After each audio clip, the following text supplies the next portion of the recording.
الحمد لله نحمده ونستعينه ونستغفره ونؤمن به ونتوكل عليه ونعوذ بالله من شرور أنفسنا ومن سيئات أعمالنا من يهده الله فلا مضل له ومن يضلل فلا هادي له ونشهد أن لا إله إلا الله وحده لا شريك له ونشهد أن سيدنا ومولانا محمدا عبده ورسوله أما بعد فأعوذ بالله من الشيطان الرجيم بسم الله الرحمن الرحيم يا أيها الذين آمنوا اتقوا الله وذروا ما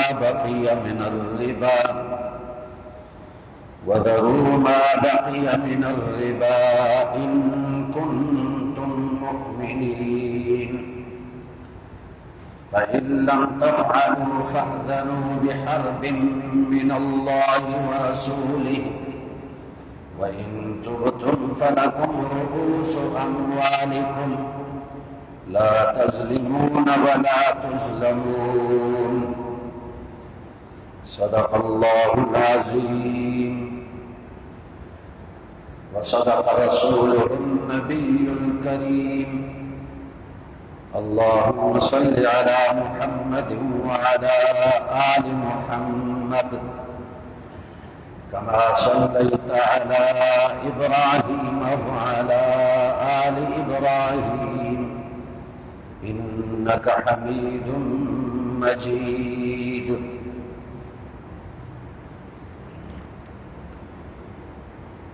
اے ایمان والو، ڈرو اللہ سے اور چھوڑو جو باقی رہ گیا سود، اگر تم ایمان والے ہو۔ بس اگر تم ایسا نہیں کرو گے بس خبردار ہو جاؤ، اللہ اور اس کے رسول کی طرف سے جنگ کے لیے، اور اگر تم نے توبہ کی تو تمہیں تمہارا اصل مال ملے گا، نہ تم ظلم کرو گے نہ تم پہ ظلم کیا جائے گا۔ اور احترام سامعین گرامی قدر، سورۃ البقرہ کی 2 آیتوں کی تلاوت آپ کے سامنے کی ہے، اور اس میں اللہ تعالی نے ایک ایسے خطرناک گناہ کے چھوڑنے کا حکم دیا کہ جس کا سخت وبال ہے، اور اس کا وبال دنیا میں بھی انسان پر پڑتا ہے اور قبر میں بھی، محشر کے میدان میں بھی، اور پھر جہنم میں جانا پڑے گا، اور وہ گناہ ہے سود۔ جتنی سخت وعید سود کے گناہ پر قرآن اور حدیث میں آئی ہے، اتنی سخت وعید شرک کے بعد کسی دوسرے گناہ پر نہیں آئی۔ خطرناک ترین گناہ ہے، اور یہ سود جو ہے یہود میں عام تھا، وہ مستقل سودی کاروبار کرتے تھے۔ اسلام سے قبل اہل عرب بھی سودی کاروبار میں لگے ہوئے تھے۔ جب اسلام آیا تو اللہ اور اس کے رسول نے اس سے سخت ممانعت فرمائی۔ چنانچہ سود سے متعلق قرآن مجید کی 8 آیتیں اور نبی کریم صلی اللہ علیہ وسلم کی 40 حدیثیں جن میں سود پر عذاب اور اس کی سزا اور اس پر لعنت کا ذکر ہے۔ اور جب تک کوئی شخص انفرادی طور پر سود نہیں چھوڑے گا، اس کے مال میں ترقی نہیں ہوگی، برکت نہیں ہوگی، وہ ترقی نہیں پائے گا۔ اسی طرح جب کوئی قوم مجموعی اعتبار سے سود کو نہیں چھوڑے گی، وہ قوم کبھی ترقی نہیں کر سکتی اور اس کی معیشت کبھی نہیں ٹھیک ہو سکتی۔ جس ملک کے لوگ سودی کاروبار کو ختم نہیں کریں گے، اس ملک کی معیشت کبھی درست نہیں ہو سکتی۔ یہ طے شدہ بات ہے۔ جو بھی حکمران آتا ہے معیشت کو درست کرنے کے نعرے لگاتا ہے، اور پھر کرتا کیا ہے؟ آئی ایم ایف سے اور دیگر ملکوں سے سودی قرضے لیتا ہے۔ ہر حکمران نے سودی قرضے لیے، اور جب سود پہ قرضہ مل جاتا ہے وہ خوش ہو جاتا ہے اور اپنے عوام سے کہتا ہے میں کامیاب ہو گیا، ہماری حکومت کامیاب ہو گئی، ہمیں اتنا قرضہ آئی ایم ایف سے ملا، اتنا چین سے ملا، اتنا سعودیہ سے ملا، اور اتنا فلاں ملک سے ملا۔ اپنی کامیابی ظاہر کرتا ہے۔ اس بے وقوف کو یہ پتہ نہیں کہ یہ کامیابی نہیں، یہ ناکامی ہے، اور یہ وبال ہے، اور یہ سخت ترین عذاب ہے، اور اس سے معیشت برباد ہو جائے گی۔ اسی طرح ہمارے ملک کے اندر سارے بینکوں میں سودی نظام چل رہا ہے، لیکن اس کو ختم کرنے کی کسی نے کوشش نہیں کی، اور کہتے ہیں ہم ملک کو ترقی دیں گے، ہم ملک کے لیے جو ہے نا خدمت کریں گے۔ اس کے بغیر ملک ترقی کر ہی نہیں سکتا، ناممکن ہے۔ پہلے تو آپ وہ حدیثیں سنیں جن میں نبی کریم صلی اللہ علیہ وسلم نے سود کا عذاب اور سود پر وبال ذکر کیا۔ ایک حدیث میں آتا ہے لعن رسول اللہ صلی اللہ علیہ وسلم آکل الربا وموکلہ وکاتبہ وشاہدیہ۔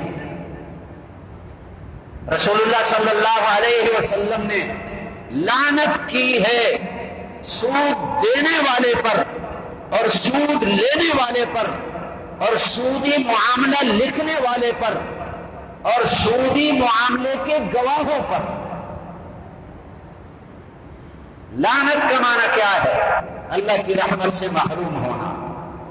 اور رسول اللہ صلی اللہ علیہ وسلم نے یہ بد دعا کی کہ سود لینے والا، سود دینے والا، سودی معاملہ لکھنے والا، سودی معاملے کے گواہ، اللہ ان کو اپنی رحمت سے محروم کر دے،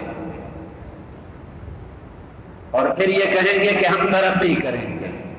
اللہ کے نبی نے ان کے لیے بد دعا کی، ان پہ لعنت، اللہ ان کو اپنی رحمت سے محروم کر دے۔ یہ کیسے ترقی کریں گے؟ دوسری حدیث میں نبی کریم صلی اللہ علیہ وسلم نے فرمایا الربا 73 بابا ایسرہ ان ینکح الرجل امہ۔ سود کے 73 حصے ہیں، کوئی ایک قسم نہیں ہے، سود کی 73 قسمیں ہیں۔ بعض سخت گناہ ہیں، بعض اس سے کم درجے کے گناہ ہیں، سارے برابر نہیں، لیکن فرمایا کہ سود کا سب سے ادنا درجہ یہ ہے، ادنا درجہ جو ہے اس کا گناہ ایسا ہے جیسے ایک شخص اپنی ماں سے زنا کرے۔ زنا کتنا خطرناک گناہ، پھر ماں سے کتنا سخت ترین گناہ، لیکن سود کا ادنا درجہ 73 درجوں میں سے ادنا درجہ اس کا گناہ اس سے زیادہ ہے۔ ایک اور حدیث میں نبی کریم صلی اللہ علیہ وسلم نے ارشاد فرمایا درہم ربن یأکلہ الرجل وہو یعلم اشد من 36 زنیۃ، سود کا 1 روپیہ اگر کوئی لیتا ہے اور اس کو پتا ہے کہ یہ سود کا ہے تو 36 مرتبہ زنا کرنے سے اس کا گناہ زیادہ ہے۔ کتنا خطرناک گناہ ہے، اور آج کے اس معاشرے میں اس کو گناہ سمجھا ہی نہیں جا رہا۔ پکے نمازی 5 وقت کے ہوں گے، سودی کاروبار کریں گے، دیندار سمجھے جائیں گے، سودی کاروبار کریں گے، بے دینی کو تو چھوڑ دیں، جو دین سے دور ہیں ان کا کیا کہنا۔ ایک حدیث میں نبی کریم صلی اللہ علیہ وسلم نے اپنا واقعہ ذکر کیا، خواب کا واقعہ ہے۔ آپ صلی اللہ علیہ وسلم کا خواب وہ بھی اللہ کی طرف سے وحی ہوتی ہے، نبی کا خواب اللہ کی طرف سے وحی ہوتی ہے۔ آپ نے فرمایا کہ رات کو میں سویا ہوا تھا، خواب میں 2 آدمی آئے، ظاہر ہے کہ وہ فرشتے تھے، اور مجھے لے کر گئے اور مختلف قسم کے لوگوں کو مختلف گناہوں پر عذاب ہو رہا تھا، وہ مجھے دکھانے کے لیے لے کر گئے۔ تو ایک جگہ میں نے دیکھا کہ خون کی نہر ہے، اس میں بجائے پانی کے خون بہہ رہا ہے، اور ایک آدمی اس نہر کے بیچ میں ہے، اس کا کھانا پینا سب یہ خون ہے، اور ایک آدمی نہر کے کنارے پر ہے، اور جو نہر کے کنارے پر ہے اس کے پاس پتھر پڑے ہوئے ہیں، اور یہ نہر کے بیچ میں جو ہے یہ اس خون کی نہر سے نکلنے کے لیے کوشش کرتا ہے۔ جب کنارے پر آتا ہے وہ کنارے والا شخص اس کے منہ پہ وہ پتھر مارتا ہے، پھر بیچ میں چلا جاتا ہے، پھر کنارے پر آتا ہے، پھر اس کو پتھر سے مارا جاتا ہے، اور یہی سزا اس کی چلتی رہے گی قیامت تک۔ تو نبی کریم صلی اللہ علیہ وسلم نے فرمایا، میں نے ان 2 آدمیوں سے پوچھا یہ کون ہے اور کس جرم کی سزا اس کو ہو رہی ہے؟ انہوں نے بتایا یہ سود خور ہے، سودی معاملہ کرنے والا، جب یہ مر گیا تو قیامت تک اس کی یہی سزا ہوگی، خون کھانا، خون پینا، اور پتھروں سے پتھر کھانا۔ ایک اور حدیث میں نبی کریم صلی اللہ علیہ وسلم نے معراج کی رات کا واقعہ بیان فرمایا۔ معراج کی رات میں نبی کریم صلی اللہ علیہ وسلم نے اللہ کی قدرت کی بہت سی نشانیاں دیکھی۔ لقد رأى من آیات ربہ الکبریٰ، اپنے رب کی بڑی بڑی نشانیاں دیکھی، مختلف لوگوں کو عذاب ہوتے ہوئے دیکھا، جنت دیکھی، جہنم دیکھی۔ تو فرمایا نبی کریم صلی اللہ علیہ وسلم نے، میں ایک قوم کے پاس سے گزرا اور ان کے پیٹ بڑے بڑے محلات کی طرح تھے، اور وہ شیشے کی طرح تھے، اندر کی چیز باہر نظر آتی تھی، اور اندر ان کے پیٹ سارے سانپوں اور بچھو سے بھرے ہوئے تھے، پیٹ کے اندر سانپ اور بچھو۔ تو نبی کریم صلی اللہ علیہ وسلم فرماتے ہیں، میں نے جبریل سے پوچھا یہ کون لوگ ہیں اور ان کو کس جرم کی سزا ہو رہی ہے؟ جبریل نے کہا یہ سود خور ہے۔ کتنا خطرناک گناہ ہے اور کتنی سخت سزا ہے سودی معاملہ کرنے پر۔ اور یاد رکھیں، سود کھانا، سود خوری، اس کا یہ مطلب نہیں کہ بس وہ پیٹ کے اندر نہ جائے، لباس میں بھی اگر سودی روپیہ لگا ہوا ہو اس لباس کے ساتھ نماز قبول نہیں ہوگی، نماز پر اجر و ثواب مرتب نہیں ہوگا، وہ بھی گناہ ہے۔ اگر سود کی رقم سے سواری لی، اس پر سواری کرنا بھی حرام۔ اگر سود کی رقم سے اپنا گھر بنایا، اس میں بھی رہنے کا گناہ ہوگا، وہ بھی حرام۔ اگر سودی کاروبار سے اپنے لیے دولت بنائی، وہ سب حرام کی ہے۔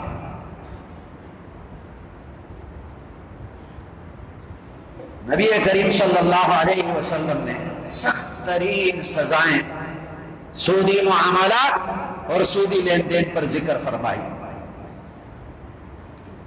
ایک حدیث میں نبی کریم صلی اللہ علیہ وسلم نے فرمایا، ما من قوم يظهر فيهم الربا الا اخذوا بالسنة، جس قوم میں سودی لین دین عام ہو جائے ان پہ قحط مسلط کیا جاتا ہے۔ وہ قحط مختلف صورتیں اس کی، بارش بند ہونے کو بھی قحط کہتے ہیں، بارشیں زیادہ ہونے کو بھی قحط کہتے ہیں، زمین غلہ نہ اگائے اس کو بھی قحط کہتے ہیں، مہنگائی ہو جائے اس کو بھی قحط کہتے ہیں، کہ غریبوں کی پہنچ سے چیزیں دور ہو گئی تو یہ بھی تو قحط ہے۔ فرمائے جس قوم کے اندر سودی معاملہ عام ہو جائے ان پہ قحط نازل ہوتا ہے، تو معیشت کیسے ٹھیک ہوگی؟ یہ بے وقوف دعوے کرتے ہیں کہ ہمیں فلاں ملک سے قرضہ ملا، فلاں ملک سے قرضہ ملا، اتنے قرضے ہم نے لیے، اب معیشت ترقی کرے گی۔ معیشت کبھی ترقی نہیں کر سکتی جبکہ وہ سودی قرضہ لیا گیا اور جب تک سودی معاملات چل رہے ہیں۔ میں نے چند حدیثیں سنائی اور عرض کیا کہ اس سود سے متعلق 40 حدیثیں نبی کریم صلی اللہ علیہ وسلم نے ارشاد فرمائی، اور قرآن مجید کی متعدد آیتیں۔ ایک آیت میں اللہ نے فرمایا یمحق اللہ الربا ویربی الصدقات، سود سے کمایا ہوا مال اللہ مٹا دیتا ہے، اور جس مال سے صدقہ دیا اس مال کو اللہ بڑھا دیتا ہے، اس میں برکت آتی ہے۔ سود سے کمایا ہوا مال اللہ مٹا دیتا ہے۔ بعض لوگ یہ سمجھیں گے کہ ہم تو دیکھتے ہیں فلاں آدمی سود خور ہے، اس نے بلڈنگ بنائی، اس نے گاڑی لی اور اس کے پاس اتنی دولت، کارخانے۔ مٹانے کی بہت ساری صورتیں ہیں، مفسرین نے ذکر کی ہے۔ ایک صورت یہ ہے کہ آخرت میں اس مال کا کوئی فائدہ نہیں ہوگا، چاہے وہ مال سارا صدقہ کر دے، آخرت میں کوئی فائدہ نہیں ہوگا۔ سود سے کمایا ہوا مال اگر کوئی سارا صدقہ کر دے، آخرت میں کوئی فائدہ نہیں، وبال۔ ہاں، فقہا نے اس کی ایک صورت ذکر کی کہ اگر کسی کے پاس سودی مال پڑا ہوا ہے یا کوئی بھی حرام کا مال ہے، صدقے کی نیت نہ کرے، صدقے میں تو اجر و ثواب ہوتا ہے، صدقے کی نیت کے بغیر وہ مال کسی غریب کو دے دے، غریبوں پہ تقسیم کر دے، پھر اللہ کی ذات سے امید ہے کہ اللہ اس کو اجر و ثواب دے دے گا۔ کیونکہ اس کی مثال اس طرح ہے جیسے آگ لگی ہوئی، آدمی آگ کو اپنے سے دور کرنے کی کوشش کرتا ہے، آگ سے بھاگتا ہے۔ یہ حرام کمایا ہوا مال، یہ آگ ہے، یہ دوزخ کی آگ ہے، اس کو اپنے سے دور کرنا چاہیے۔ تو بغیر نیت صدقے کے اس کو غریبوں میں تقسیم کر دیا جائے۔ یمحق اللہ الربا، سود والے مال کو اللہ مٹا دیتا ہے، اس مال سے اس کے کام نہیں بنتے۔ حلال مال کے 100 روپیہ سے جو کام اللہ بناتا ہے اس شخص کے، وہ سودی کمائی کے 1000 روپے سے نہیں بنتے۔ تو روپیہ، پیسہ، ڈالر اور درہم اور ریال، یہ کوئی کھاتا تو نہیں ہے، اس سے بھوک تو نہیں مٹتی، اس سے پیاس ختم نہیں ہوتی، روپیہ اور ڈالر کھانے سے بیماری دور نہیں ہوتی، بلکہ ان کو خرچ کرنا پڑتا ہے. سونا ہو، چاندی ہو، روپیہ ہو، ڈالر ہو، ریال ہو، اس کو خرچ کرنا پڑتا ہے، تب اس کی ضرورتیں پوری ہوتی ہیں.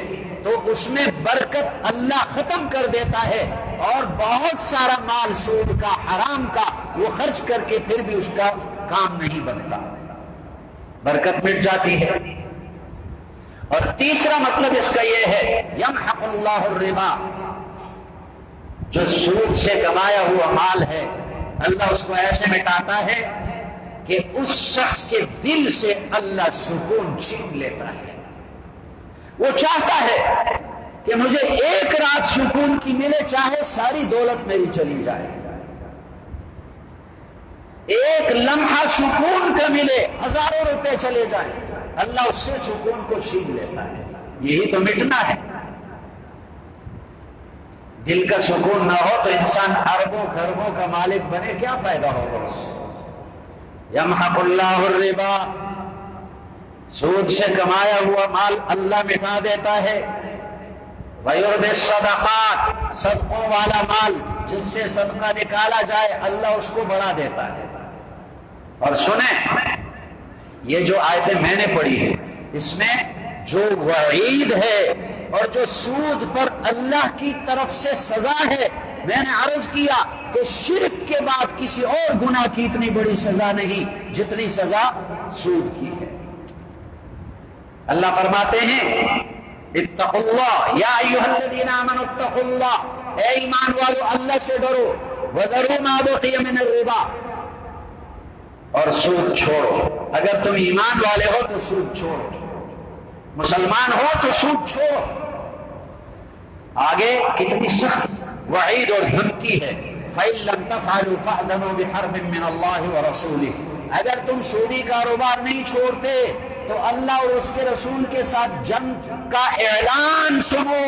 تم اللہ اور اس کے رسول کے مقابلے پر آتے ہو اور اللہ اور اس کے رسول کے ساتھ جنگ کرنا چاہتے ہو، تو اللہ اور اس کے رسول کے ساتھ جو جنگ کرے وہ تباہ ہوگا، وہ برباد ہو جائے گا.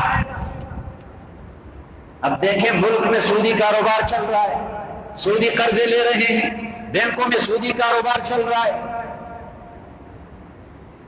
اور دعویٰ جو بھی ہے ریاست مدینہ کا دعویٰ یا جو بھی دعویٰ ہے، اور کاروبار سارا سودی، تو یہ تو اللہ اور اس کے رسول کے مقابلے پر آ رہے ہیں. تو معیشت کیسے درست ہوگی، معیشت کیسے ترقی کرے گی؟ جو اللہ اور اس کے رسول کا مقابلہ کرے وہ تو تباہ ہوگا. اور یاد رکھیں، اگر آپ کے ذہن میں یہ ہو کہ یہ امریکہ اور یہ بڑے بڑے ممالک ملکوں والے سودی کاروبار کرتے ہیں اور کتنی ترقی کی انہوں نے، سپر پاور بن گئے، یہ دھوکہ ہے. لَهُمُ الدُّنْيَا وَلَنَا الْآخِرَةُ، ان کے لیے آخرت میں کچھ بھی نہیں، اور ان کے لیے دنیا ہی ہے، ان کے لیے صرف دنیا ہے، آخرت میں کچھ بھی نہیں. اور مسلمان اگر آخرت کی امید رکھتے ہیں تو ان کو پابندی کرنی ہوگی. اسی لیے اب تو یہ آواز بلند کرنی چاہیے ہر مسلمان کو کہ سودی قرضے ختم کیے جائیں، بینکوں سے سودی کاروبار ختم کیا جائے، سودی معاملات ختم کیے جائیں. یہی ایک صورت باقی ہے ملک کے ترقی کرنے کی.